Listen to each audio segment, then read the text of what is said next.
What is going on, everybody? Bobby Fi here. I'm waiting for some people to filter in. We do the same thing every day, the same little dance, sometimes, and end up having to, repeat everything. So I do like to try and let a few people get in the chat before we can get going. Say what's up when you get on in. It's good to see you guys again.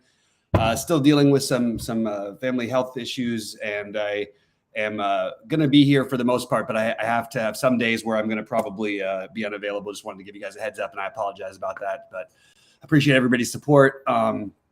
What I'm doing tonight in baseball is personally having a very hard time not playing the Yankees. I understand that they are going to be popular. I think that I could argue that they're probably not popular enough for a 6-game slate. You can use, the lowest owned will probably be Marwin Gonzalez and that kind of Falefa. But I am going to pick on Jordan Lyles with this high-powered Yankees offense, and that's just the way it's going to be. I don't mind if you want to go both. What you can do to get some low ownership is to play some of these Mets bats. I'm not in love with it, but again, there's not a whole lot to choose from tonight, so we've got to kind of pick our spots the best we can. So I do have the Mets as my other, as another, like, okay, I could definitely make an argument for at least a mini stack there. Guys like Nimmo, Alonso, you can play them with the Yankees and get a little bit off the board using them as a secondary stack. I think the Angels bats that I really want are going to be a little too high owned for me. So I'm going to play some Rendon, and I'm going to play, maybe consider Taylor Ward as a one-off, but probably not. Sort of going through all the games that I like.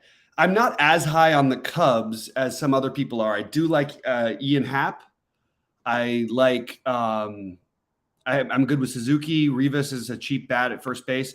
But I think the Cubs definitely are the pieces you use to sort of the natural pieces you can use for some value. Haps in that mid tier, or Ortega's 2.6K. Those guys would probably be the ones you'd want to use. As a full stack goes, I do think I would like Chicago better. If a little wind blowing in from the left field is not ideal. Greinke doesn't just get quite as lit up maybe as everybody thinks he does, but it does. It is a spot you want to attack. But at their ownerships, it's kind of hard to go there for me when I have guys who are 25, 30% owned all over the place, and it's just not all that exciting to me. I do like the Blue Jays, but we run into the ownership issue again. So I guess that if I'm going to eat the chalk as a main stack of the Yankees, I do want to mix in a Mets complementary stack, some of the lower owned Cubs, and a little bit. Probably would have to get some of the bottom end of the White Sox lineup if you want to get any different ownership wise on the slate. As far as pitching goes, there's a lot of good options for a 6-game slate. I mean, are you kidding me? And these guys pitch on the same schedule all the time. So we've got a lot of guys who are certainly more than viable. I'm going to take a look real quick at, why is this not updating? Oh, that's wrong. There we go. It's got to set on one team. Okay. So my top pitchers are, big shocker, Scherzer, Cole, Gausman, Giolito. They're all awesome. I don't think I'm going to do anything other than those guys. I think you could definitely make an argument for Shohei. I think you could make an argument for Smiley if you want value, but I'm not in love with that. I think you could make an argument for Greinke at 5K to get just with a different type of build if you did like some stacks. So I'm not loving any of the other stuff. I just think you have such a good top tier that you want to mix in some Gausman, Scherzer, Cole, and Giolito, and those are your upside guys. The only one other guy in the slate who has the upside these guys do is Ohtani. So he is the pivot, but he'll have a little bit of ownership as well. That's sort of my general look at it. Appreciate the nice words about the PGA video. I thought it was a good one too. I think Jordan's really good and helps us, really let you know how to use SaberSim. And I think it's a great offering right now. I really do, guys, and it's going to get better and better. So I appreciate that you like the video, and we will keep them coming. We'll have at least once a month. We'll have Jordan on, but he's great. So we'll try and get that more often. Appreciate the kind words, Adam. One day at a time. You know what I mean? As you guys can probably tell, but my eyes haven't slept in 2 weeks very much. But you know what? But every day is getting a little bit better. So we're just gonna take it one day at a time. What's up, K9? How you doing? I posted all my plays today. I didn't end up playing on FanDuel because the tournaments kind of sucked. So I didn't post anything over there, but I'm still happy to answer any FanDuel related questions, and we can, go from there. But I do think I'm going to use the Yankees as my main stack, just to reiterate that. I'm going to mix in some. I think Rendon's going to be lower owned because everybody's going to play Donaldson. So maybe you play Rendon in your Yankee stack. I think you can play Marwin Gonzalez. And if you want to get different, Marwin's going to be low-ish owned. He'll have some ownership, 15%, maybe 20. But if you play Marwin and you play Kiner Falefa, you're going to be just very different by nature in those Yankee stacks. Because of the crossover of shortstop position and one being in the outfield and where they hit in the lineup and lack of power, yada, yada, yada, et cetera. And Marwin is on my last big baseball win. So I'm going to give him another shot here today. So you guys can see that if you see my early builds. Obviously, I have them in my main lineups right now, but I'm going to change some things. Max and Cole, I totally agree with that K9. I think that's roughly what I have too. I think you could make an argument for all the other guys we mentioned that I mentioned, Gausman and Giolito. They certainly have the upside to get you there, and I wouldn't mind seeing mixing a lot of them in. If I was playing 50 lineups today, I probably would have some Ohtani, and I probably would have like 40% exposure to each of those pitchers, and then Ohtani is the other one. But I just think that it's chalk that you kind of need to eat because it's really hard for two of those guys not to be the top scoring players in the slate unless Shohei has one of the crazy games. If you want any basketball questions or takes, let me know what you're thinking. For what it's worth, my natural instinct tells me that Golden State should win this game at home, and home teams are great in game ones in general. I'm very conflicted on this whole series. Felt very strongly last night. I didn't do much of this stuff, but I did get some bets in on Miami to win. I actually bet them up to -10, and certain lines had I thought it was a really good to adjust the line there. And I thought Miami was going to dominate them. They took them until the second half, but they absolutely dominated from that point on. So tonight I do lean Golden State, but I kind of like the points I'm getting for Dallas. And I don't know how they're going to stop Luka. I really don't know how they're going to match up with him. Klay Thompson at this point is basically a defender in reputation only. Maybe next year he comes back. He hasn't played basketball in a couple of years, and he's just not the defender anymore. They were going after him. They were literally trying to get him out into switches. Who else are you going to put on him? You could put Draymond, but it kind of messes with what they do from an interior perspective. I guess it would help if they play Looney, but really we're going to need some starting lineups before we can make our final decision, because I could see the Warriors going with a number of different lineups. They probably just go back to Looney, but I wouldn't be shocked to see if they insert Kuminga back in the starting lineup or something like that, just to keep in mind. That is an absolute possibility, but I do think that Looney is most likely going to be the guy. Anyway, that's what I was thinking. That's KGW. That's the Kuminga argument, right? Like you can put Kuminga. The problem is Kuminga is going to get toasted. I understand he has the abilities to be a great defender, but he hasn't played anybody like Luka before, and Luka you can't really guard anyway. And maybe that's enough. Maybe you let Luka go out there and don't let him be a playmaker as much. Let him do the scoring.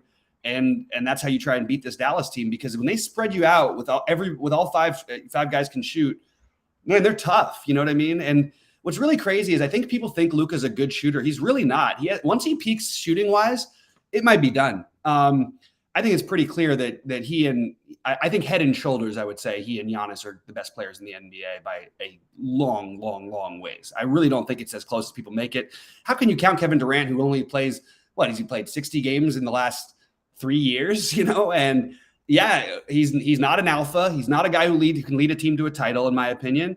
And even when he tries to create a super team, there's something missing. You could say, oh, they got unlucky because they're playing a bunch of guys who got hurt. Anyway, I have very strong takes on that. I don't think it's really particularly close between anybody else with Luka and Giannis right now in the NBA. And the best players are usually the series that I bet on, especially if they have the ball in their hands, like a Luka. So, I mean, there was a little bit of an outlier with the Boston series, but we also didn't have Middleton in that series. That kind of hurt a little bit of what Milwaukee does. And yeah, I mean, it's just going to be a very interesting Final Four that we're dealing with here. We're not used to this, really. Yeah, he says you can't stop. You can only up to contain him. I don't even know if you can contain him. This guy's playoff history looks like Michael Jordan, on steroids. He averages 33, 9, and 7.5 on a true shooting percentage. What is it? 58% or something like that, 50-something%. It's nuts. And his 3-point shooting is only 34, 35%. If he gets up to 40% ever as a 3-point shooter, I mean, what are you going to do with this guy? It's just, he's unguardable. He's freaking unbelievable. I love what Dallas has done. I have to say, hey, look, Jason Kidd coaches can get better as well. And Jason Kidd has become a better coach. So, I like this question from Brandon Cruz. Money isn't an issue. Who do I have projected for more, Green or Poole? Well, I can tell you that the system that I'm looking at for that, I think that Poole, it's tough because I like Draymond specifically in this series. Now, if they end up starting Kuminga, I'll really like Draymond. If they don't, because that means that I'm sorry, if they start Kuminga, because that means they'll probably use Kuminga to guard Luka to start. That's the part that worries me about Draymond in this game. And we've seen this before. We just had a series like this. Draymond gets ejected in game ones. He gets into foul trouble and he gets ejected a lot in game ones. It's just something to keep an eye out for. So, but straight up between those guys, I think that the easier answer is Draymond, but I think that Poole is your upside guy. I mean, you're talking about projections that are like a couple points off, and they'll have Draymond higher. But I think Poole might be the better answer from a tournament perspective because of the ownership, and people are sort of off of him after sort of a down series. I think Draymond scores more, gets to like 35 more often than Poole, and certainly gets over 30 more often than Poole. But I think that Poole gets to 45 every now and then here, where I don't see that as being as likely for Draymond. So I'll put it that way. But I have more Draymond right now because of the ownership. I'm probably going to switch that over to Poole. And I think Poole might be a guy because of all the guards that Dallas can run out there, those 3-guard lineups, and even sometimes a 4-guard lineup. You might see even more Poole, which again, it's not like he hasn't played minutes, but you might even see a little bit more from Poole in this series. And we had the great Wiggins series in the last one. And I think this could be an interesting time to take a shot on Jordan Poole, even though I think Draymond more often is the higher scoring player. Thanks a lot, Adam. Appreciate it. If Xing the Yankees out, where do you go next? Okay, so I'm not doing that. But if I was going to be doing that, I think that the natural team that everybody, I mean, so you're Xing the Yankees out. Let's try and think of the reasons we're going to do this. Okay. The ownership is the reason. So it wouldn't be any good for me to just turn around and say, well, then I would play Toronto, because I'm going to double check my updated SaberSim ownership. I'm not going to give it away, but I'm just going to say, again, you guys have the subscriptions, but I will tell you that I don't think the Yankees end up that much higher owned than Toronto does. I think they'll both be owned. I think they'll be more owned, but it won't be that much more. So I do like Toronto, and actually looking at SaberSim's projections make me like them even better, because you can find some, you've got some Gurriel, Chapman, Kirk, Hernandez, Teoscar, that is. All those guys are going to be low owned, and you can even throw Espanyol into the mix, and no one's going to play Danny Jansen at 4,700. So there are ways you can get creative easier with Toronto than you can with the Yankees. So I guess that Toronto would be the answer. But like I said, I don't think you're getting really low ownership. And I think you're going to get ownership on these Cubs too. I think that most guys are going to be over double digits, maybe not in the 20s, but probably in the 15% range. I think you're going to see that a lot of that. On the White Sox side, they're going to be popular as well. Also, guys, mostly around 15 to 20%-ish. You got the cheap Pollock. You've got Grandal, you got Tim Anderson, Moncada. These guys are going to be popular. So it's getting off the board wise. I think you could go for the Angels full stack. The weird part is the Angels, I think Trout and Ohtani get ownership. I'm sorry, Trout, not Ohtani. Ohtani as a pitcher will get some ownership, but I think Trout will get some ownership. I don't think the rest of the Angels will. So they makes them for kind of an interesting pivot stack. If weather was a little better in Chicago, I would be into playing Pittsburgh at really low ownership. But I just don't want to play 57 degrees, wind sort of blowing somewhat in, but across the field a little bit. Not my favorite spot. So I like the Mets more as a secondary stack. That's what I'm going to do with my Yankees, is to play the Yankees with some Mets. And I'm going to mix in some of the Cubbies, some of the Torontos as well. Maybe do a 4-2-2 on some lineups. And I will full 5-man in the Yankees in some as well. I do think that's a good spot to do so. But it is really hard to get off the board tonight. Another thing you could do, if you're not playing Scherzer in a lineup, you can take the one-off home run upside of anybody basically on St. Louis, because we know Scherzer will give up home runs. I'm not very interested in Seattle against Gausman, but again, you can play Jesse Winker at 3K, batting fourth. You can play Suarez for a home run upside, Julio Rodriguez, just a one-off guys. That's one way you can kind of get different. And you can do the same thing. You can make the same argument for Baltimore. So I'm going to focus heavily on the Yankees. I think Toronto would be the next team I would go to, but that's going to be pretty chalky. I do think Toronto being less owned than Chicago is definitely appealing to me, considering I'm looking at the weather in that KC game in KC. it's not that much wind blowing in. So I'm actually more okay with than I was earlier. It's just going to be very heavily owned and very hard to get different. You basically have to play Adam Engel and Andrew Vaughn to get different enough within a White Sox stack. So not the most fun slates when you have to do this. So we have to get creative. Here's a question about Porter, Otto Porter tonight. Look, game ones are always hard. You don't know what teams are going to do. And I always think that this, the game 3 of a series is game 2 and 3. And then throughout the rest of the series is a lot easier to try and see how people will kind of adjust. I think Porter's fine to answer that question. So I am good with Porter in Showdown. I'm totally fine with it. Trying to compare him with another play on this slate. He's a little cheaper than Kleba. I prefer Kleba, but I certainly get the argument for Porter, and maybe he'll have a better series this one. I think unfortunately, everybody's sort of on this Damian Lee and Ntilikina thing. Just don't be surprised if you don't see Ntilikina out there a little bit, because as much as they're going to have trouble, Dallas did a great job in the last series defensively, and they're obviously been great all year long. They also play really slow. But, mix in some Davis Bertans to get a little bit off the board. He can shoot himself. He check guy that can shoot himself into a game. And that's sort of like, you need to find something to do a little different. Also, you could speculate that Dwight Powell might get the run that he didn't get in the last series. I don't think it's likely because it just works. So why are you going to change it? But just it's game 1. We don't know. And again, I kind of want to see these starting lineups. It wouldn't surprise me if the Warriors did something weird like started Kuminga because of the nature of this series. And again, I think that Dwight Powell is an interesting guy to get weird with. I wish that Ntilikina was going to be lower owned because he's a guy I would get weird with. Looking at some other options, Kuminga, if he doesn't start, will be lower owned than he's projected, but I don't think he's going to start. I just think that he's not a get weird one even. He's just a little too popular, to be honest with you. It's really, really hard to get off the board in showdowns, as we all know. So that's why mixing in the occasional the Davis Bertans, Ntilikina. And then also remember, you can leave money on the table. That's another way you can approach the slate, but I wouldn't leave too much. I certainly wouldn't try and leave like 1,000, but I would probably consider leaving 800. Just to differentiate your build. You could potentially even leave up to a couple thousand. A guy I know, I almost said a friend of mine, a guy I don't even like very much, but he's done this a couple times in these showdowns.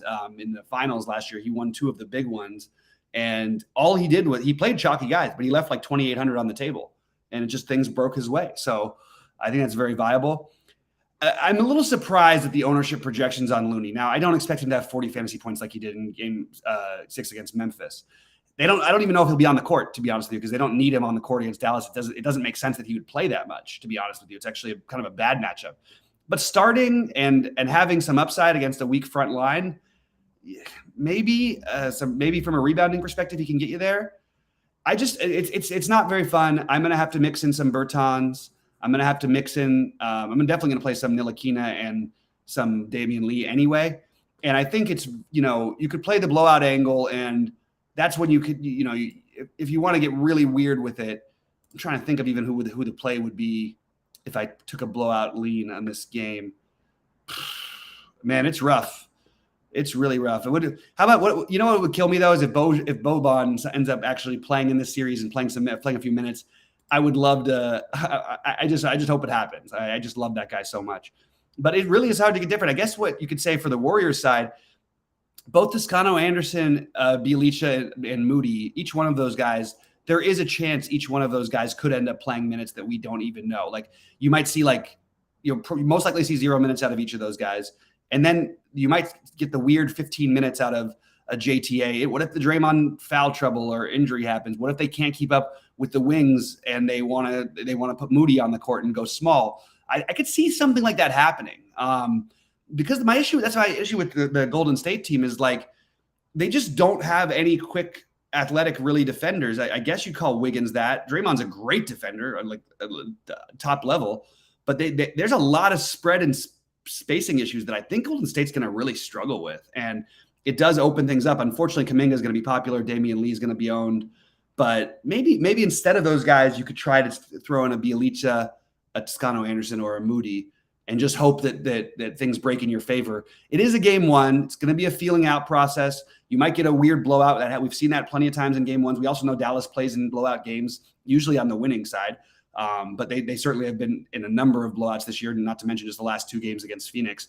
So you get a hot shooting start and somebody's up by 25, at halftime, and then it gets to 30 something in the third. Maybe everybody comes out and you can get 12, 16 minutes out of one of these weirdos. So that's what I'm thinking about doing. Is it a bad idea to one-off higher-owned Yankees such as Rizzo since they'll be high-owned in stacks? Great question, Adam. Love this question all the time. In general, yes. What I would try to do is, in general, yes, it's not ideal. Is it okay? Absolutely. It's totally fine to do it. And you can make an argument that might be an interesting way to go, because I wouldn't like to do it with a guy. Like, I think Rizzo would be the worst kind of guy to do that with, because he walks so much, and you don't want to play a guy at that price as a one-off who's going to get, 3 walks or whatever. Even Judge, it worries me sometimes. I want guys who are up there hacking. So that's my only issue with it. And it's just, Jordan Lyles is just awful. Like, I mean, it's just hard for me not to see this, them having some success. But look, it's baseball. There's high variance. I would rather not take one-offs from the Yankees. I would, if I was going to do anything, maybe a mini stack or something instead of a full stack. But I would I would be more likely to go 0, 2, or 3 than 5 or 4. And 5 or 4 are my preferred way to go. And I don't like that I'm on this. I'm trying to find pivots. I'm trying to find things. I think if you're playing a bunch of entries, I think you should get exposure against these top level pitchers. And I think one team you can do that with would be look, Giolito has incredible elite stuff. That's a great matchup. I actually love Giolito for what it's worth tonight, but nobody's going to play KC, and they have a 3.6 run total. This is not like it's not a great run total, but it's significantly higher than these other teams that we're debating between the the Seattles, the Baltimores, the St. Louis's. I think that I think KC and the Mets are probably my favorite, not even weird plays, but just lower owned, I guess KC is the get weird play, but I do think the Mets are going to be very, very, very, not very, very, very, but low owned considering the size of the slate. And I think we can take a shot on these Mets in that situation. I don't have any Met projected above 10% through SS. So I do think that there is some merit to that. Rhodey's actually saying that in Discord, I can see right now. So I think the Mets are an interesting route to go as a mini or a full stack. And I think it's a New York day. I'm in a New York state of mind. So that's what I'm doing with my lineups. You guys saw my early builds. There is I did have a Vlad one-off. So that's a funny one. Like if you're going to one-off somebody from the Yankees, it probably should be Judge, because you get the 2 home run game and maybe he produces all the stuff. And that's just, you're playing him for the multi-home run upside. Same thing with Vlad. Vlad can hit 2 or 3 anytime. But again, you're probably better off trying to combine those into mini stacks if you like the team's offense, but you want to stay away from the chalk. Playing a 2 or 3 man is certainly fine, especially if you're going to play like 5 Mets or something like that. I do think the Mets are getting overlooked too much. So that's going to be my big change that I do after we're done here, is get on some Mets. I'm going to be out of here pretty soon, guys. Let me know if you have any more questions or thoughts. We don't have fun slates exactly over the next couple of days, but we do have some fun golf stuff. I did post my early build, so you got an idea of what I'm doing. We did a really good show with Jordan, so check out the golf video. I think that it's really, really good. And it also will help you, whether or not you're even playing golf, it'll help you understand how to use SaberSim, or whether or not playing this week, I should say, help you use SaberSim for golf. But also there's some cool little tricks you could use for those of you who aren't as familiar with SaberSim and maybe more new to it. So again, the rules are, if you're going to one-off people, you tend to want to one-off guys in general, not to mention just if they're popular. You want to one-off these guys who have the power upside. Probably you want guys with lower walk rates, because you want guys who are up there swinging and hacking, and you're not trying to get 6 to 8 fantasy points from a guy for 5,600. So I would rather just take the ultimate home run upside guys, and I would probably be skipping a little bit of the Rizzo. I wouldn't want Glaber as a one-off. I wouldn't want Glaber actually against the Orioles is like the greatest hitter ever. So I don't know. Gausman versus Ohtani, everything considered, if paired with Mets, Gausman is the better pitcher by a pretty hefty margin at this point. And we're past the point with him where we have to ask whether this is real or not. Like it's real. The guy's really, really good. Basically hasn't really had a bad outing and hasn't given up a home run this year. One thing you can do on Gausman, you can run though. If he ever reverts back and has a bad game, I would suggest we keep an eye on it, because there is definitely some chance he could get blown up here and there. I have Gaussman ahead of Ohtani for what it's worth. I think that he's the better pitcher. I don't think there's a huge margin of difference between the two of them, but I like Gaussman better personally. Again, I think it's very close between the two of them. And I'm going to take a quick look at my SaberSim handy dandy tool here and just check on what we have over here in terms of ownership. Yeah, Gaussman and Ohtani. I mean, Ohtani's going to be lower owned. I guess you could use that as a reason to play Ohtani. I think it's fine. I think Ohtani is totally fine. He's the guy I'm using. I'm not getting into the Smiley business, but it's not bad to do it. It's just I don't see the need to go for these lower guys. I mean, we have some good K props on today. 6.5 and 7.5 for all these top pitchers is a really, it's a nice number. And we're not used to having so many on one slate. Garrett Cole 6.5, Scherzer 7.5, Ohtani 6.5, Giolito only 5.5. By the way, for what it's worth, I would bet that if I was out there betting. Giolito at the 5.5 K prop, he's been over 6 Ks in all of his starts except for one. That was against Cleveland, who's a very low strikeout team. So I would be very into the idea of playing Giolito ahead of some of these other guys. And the only problem is you're not getting he'll be lower owned than Scherzer and Cole for sure, but similar probably to Smiley and Gaussman. That's what I've got right now. Sox stacks. I think Sox are going to be chalk. I prefer Yankee chalk to Sox chalk. That's where I'm at. And I think that's pretty much it. So good luck to everyone tonight. I should be around over the next couple of days, and I will keep posting my lineup builds and all that stuff. I do want to remind everybody, look, you can take my lineups and do whatever you want with them, but I think it's always good to take those builds and then find your own ways to find variations off of them. Find a couple different pivots because, yeah, maybe they're going to win something sometimes, but I'm going to change my line. Those are not my final builds. Those are my early builds. Anyway, that's where I'm at. I'm curious what KTW thinks is funny over there. Let me know. The Pittsburgh stack. The only issue I have with the Pittsburgh and Chicago side of things is, you've got a little wind blowing in. It's 56 degrees. There's a lot of heat everywhere else. Not ideal. Even the Mets have 66 degree weather. So it's, at least you get the 10 degrees warmer and it's blowing out rather than in. Not blowing in heavy enough to where I would fade like Chicago or anything, but I would prefer the lefties. Problem is you don't want to play the lefties as much against Smiley. I do think there is some argument for that Pittsburgh stack. I think it's more of a mini stack for me. I'd be probably a 2 or 3 man combo that I would look to. All right, guys. Anyway, good luck to everybody out there tonight. It's good to be back. Sheets and I will be live with you guys tomorrow morning, and then we will do the recording for the afternoon show. And let's make some money at golf this week. Again, check out my early builds. I put 5 early builds up there for golf, and I think that there are some interesting plays to get on that I'm doing a lot of spending up and spending down, as I mentioned on the show earlier. Anyway, good luck to everybody. I appreciate you all and all the kind words, and I will see